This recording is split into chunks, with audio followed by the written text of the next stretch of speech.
So you want to level up your vlogs without breaking the bank? Today I'm going to tell you the setup that you need, and I absolutely swear by.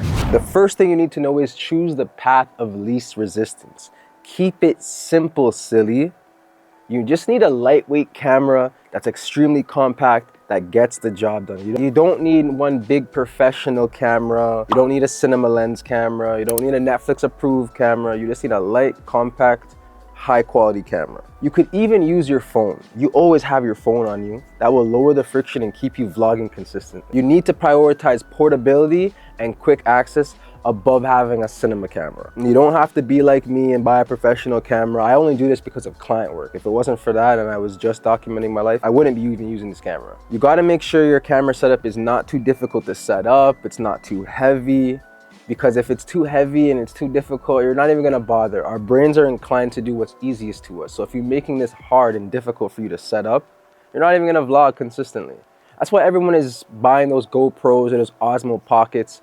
It literally looks like the size of a pencil. And then you could just prop it up on wherever you like and all these unique different camera angles, and you're vlogging.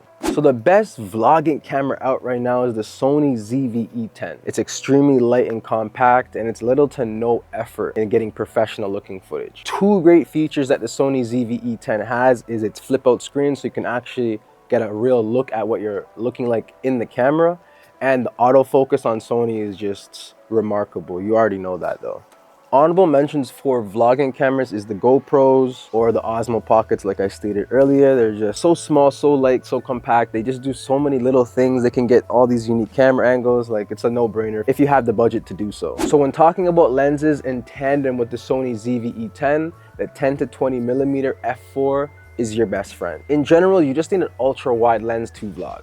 A 10 to 20 millimeter will give you that ultra wide frame and angle where you can use a selfie stick or a selfie tripod, and it doesn't look too awkward while you're vlogging.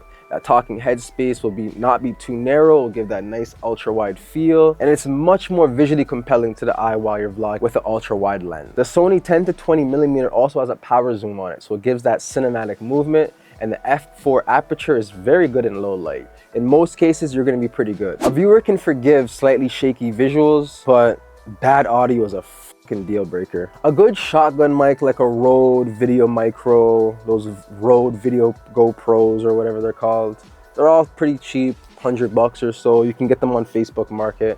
It's not gonna cost you an arm and a leg. You don't have to donate your blood or your plasma. You're gonna be fine. And when it comes to the wireless mics like this one, this brand is Comica. It's 2025 now. They're all getting the job done, whether it be DJI, a Rode mic, Hollyland, Hollymark, whatever they're called. They're all so good. Just make sure you have good audio. Make sure you're doing mic checks before, and you'll be fine. I'm here to tell you it's like not the biggest of deals. They're all pretty good. Just do your research, find one, look at the reviews, and cop. I'm not really gonna talk about batteries or the computer or your lights or your memory cards or your card readers. I'm not even gonna get into all that.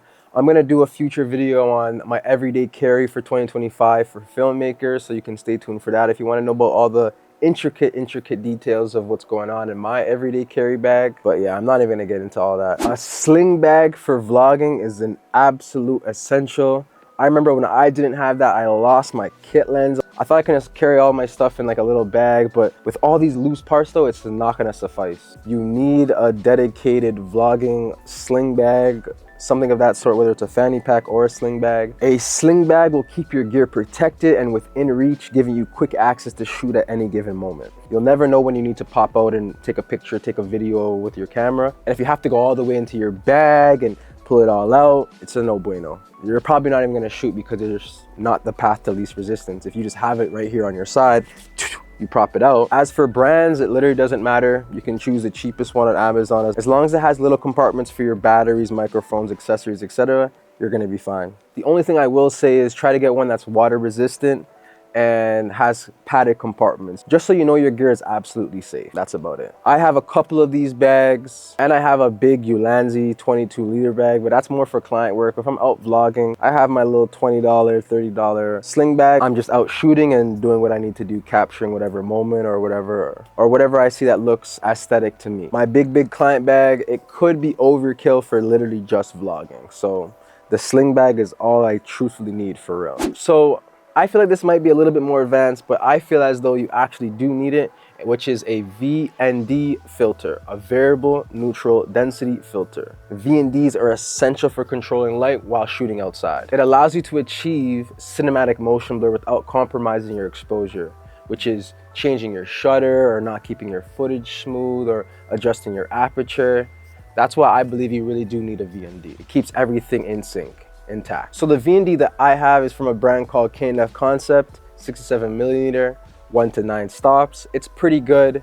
It gets the job done for now. Something that I noticed though, when it's an extremely sunny day, it has a green cast in it, which I don't really like. So I'm looking to upgrade in the summer because there's gonna be a lot more sunny days. I'm gonna need a better overall experience for my VND. You don't really need a Pro Mist filter. That's like a super preference thing where the lights around you have a blooming effect towards them. You can also do that in post if you really wanted to.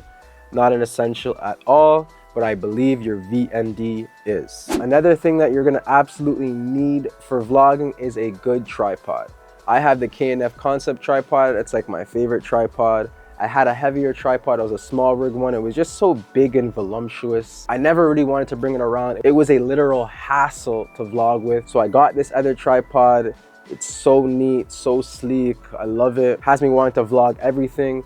It's great for time lapses, static shots, and talking head segments. So I suggest you get something like that, a light tripod. A couple other great features to look for in a tripod is to make sure it can go vertical and horizontal mount, so you can get your vertical content for your short form content on social media. And if you want to document your life and post it on YouTube, whatever the case may be, you can do both. You want to look out for another stabilization hook, which my K&F Concept tripod has. This is to give it more support and make it more sturdy for if you're shooting outdoors. This tripod also can turn into a monopod, and you can turn it into like a little selfie stick if you really wanted to. You also need the small little tripods to just prop up on a table. I have a Manfrotto one, a little bit more expensive for such a small gadget or a little small contraption, but I bring it everywhere with me. It's so good to hold up. It's very great in hand. The ergonomics is great on it. And it also just props up so nice and sleek on a table, doing whatever you need it to do. Gear matters, but connection is absolutely key. Let your vlogs be more about your sense of humor, your personal experiences, your wisdom and knowledge than it has to do with your gear. Let your unique voice and story drive the content, and just let your gear support it. There you have it. So God, that is the perfect setup to me. You gotta remember, the perfect setup for you is whatever fits all your needs and keeps you vlogging consistently. Drop a like, comment, subscribe. Let me know in the comments what your setup is. If you're looking at getting those GoPros or Osmo Pockets, I might rent one of those one of these days, or I might just cop it and return it before the return policy is up, because the RICs are not up like that yet. Hopefully soon. Shoot me a DM or a comment below. Whatever you want me to shed some light on, share my insight on. That would be greatly appreciated. And yeah, I'll catch you guys in the next one.